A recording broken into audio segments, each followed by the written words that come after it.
Congratulations, you've got your hands on the Simplified SEO roadmap. 10 simple steps to rising the ranks and improving your search engine overall visibility. This is a great place to start. So first things first, we want to do our keyword research. And this is just a matter of understanding and knowing what terminology and search queries your customers and prospects are using when they stumble upon your business on the internet. Is it direct search terms? Is it totally random, incorrect search terminology? Great, we've got to know that so that we can implement those keywords into our content. From there, we want to really make sure our sitemap is clear.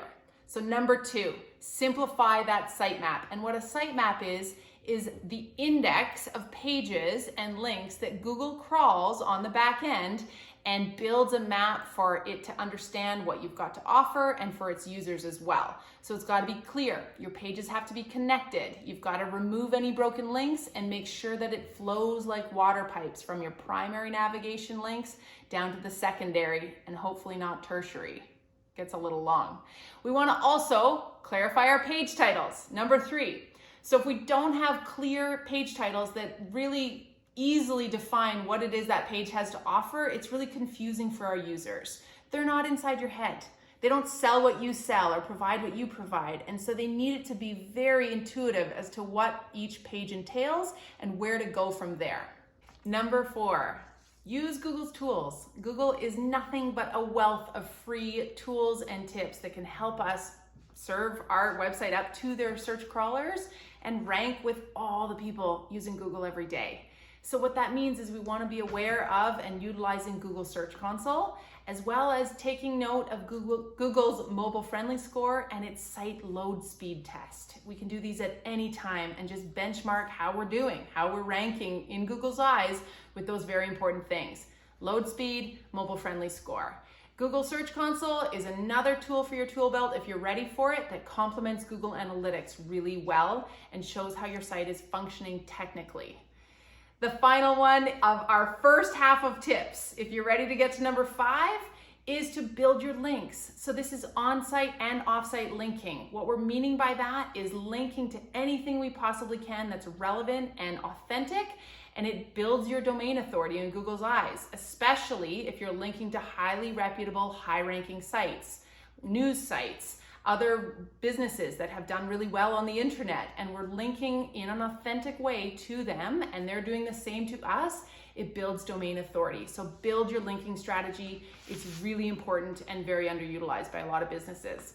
Number 6, good old Google Analytics. If we don't have this firing, first of all, we're missing out on such fantastic information about what people are doing when they get to our website. Where are they falling off? What's our bounce rate?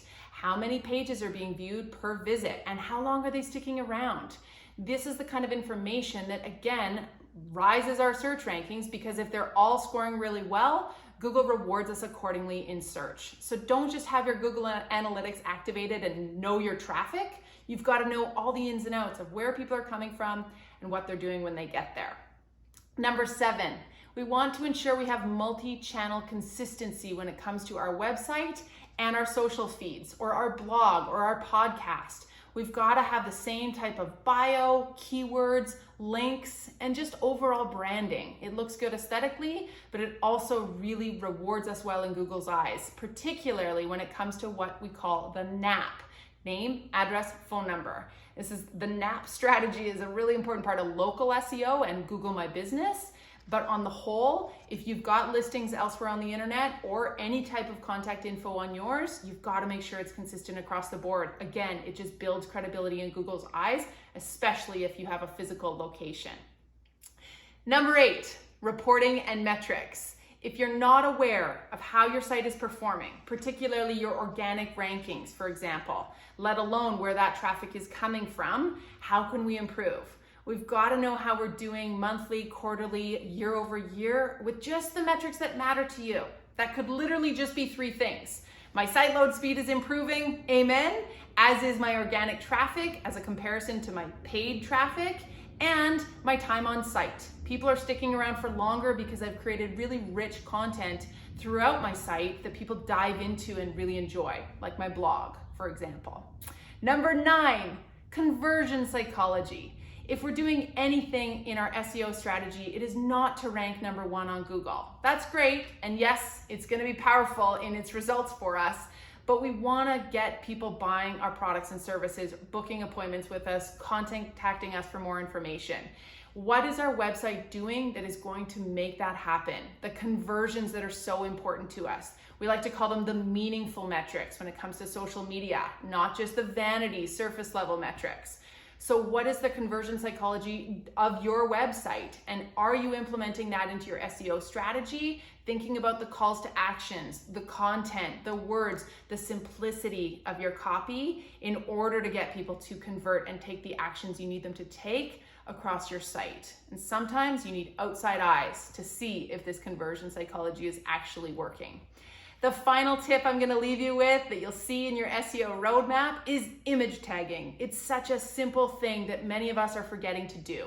And what it means is that when we're loading up imagery or graphics to our website, whether through our blog or just our regular site content, we're giving an alt tag to that image. We're naming it accordingly so that Google knows it's not JPEG 3569, it is social school, Instagram course. And people are finding us through their image searches. And this is happening more and more all the time. When I'm on Google, I'm super lazy, I'm going straight to image results and I want to see it, not read it. So image tagging is just bonus points for your SEO strategy, and it really will pay off if you take that extra step before loading any imagery up to your site. I hope that helps. Good luck. If you have any questions on the roadmap, please reach out, and we'll see you again very soon for an entire month of SEO activation.